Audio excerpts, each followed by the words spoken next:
The combat in the game feels very intense. Very personal. It's like closer camera, it's more intimate. You want to feel each concussive strike. Right here!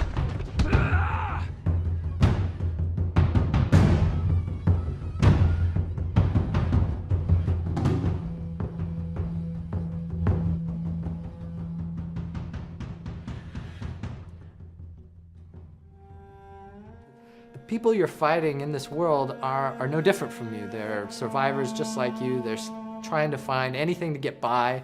We want to make you feel for these enemies. We want to make you hate them, feel sorry for them, be afraid of them. Make you feel kind of bad when you shoot at them. You have to feel that there is that consequence to engaging with these people and that there is something at stake.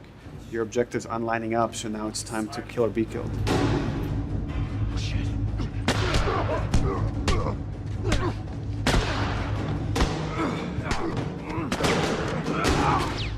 We do have a lot of contextual moves. That's when, the characters interact with their environment while they're fighting each other. So you slam a guy against a wall, a guy slams you against a wall.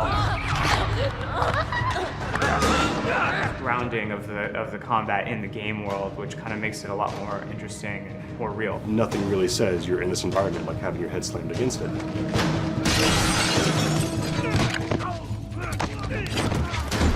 The stealth component is a big part of using the environment, like finding intelligent places to hide that give you flank groups.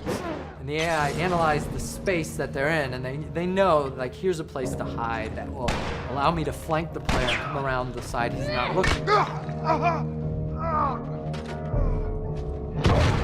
The space you're playing in is an extra character, and it's going to change the dynamic of every combat that you play. And then when an encounter happens, we want things to slow down. I'm going to use this thing that we call listen mode. Lets Joel kind of focus his attention, his hearing. I'll check out this area. Go check over there. If a guy's knocking a can over or he's speaking, I'm going to kind of see a visual representation of that sound in front of me. It lets me kind of know where guys are in the world. But that lets us build tension. And that lets me now look at Ellie and see where Ellie's at and kind of approach the situation carefully.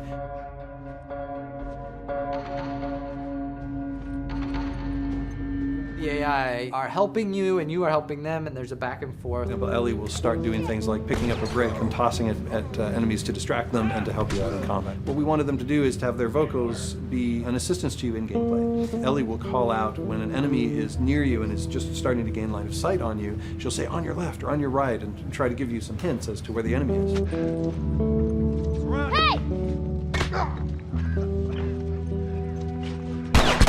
So when I'm in a jam as Joel, and I'm pinned to the ground by a clicker, Tess might come in and like shoot an infected right off of me. And it's like, cool, I'm relying on them and they're relying on me, and I feel like I'm working through this space together with them.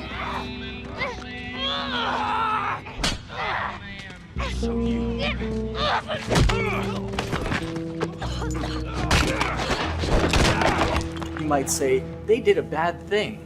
They killed somebody. They didn't do something that seems fully morally just. Well, you're going to think that they're bad people unless you, as the player, feel how terribly difficult it is to survive. The pressure is so terrible in this world that you just have to make a choice and live with it.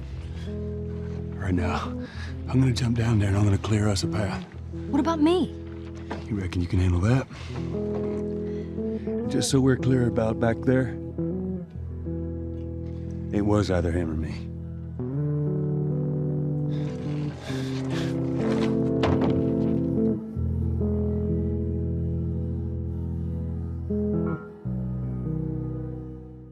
PlayStation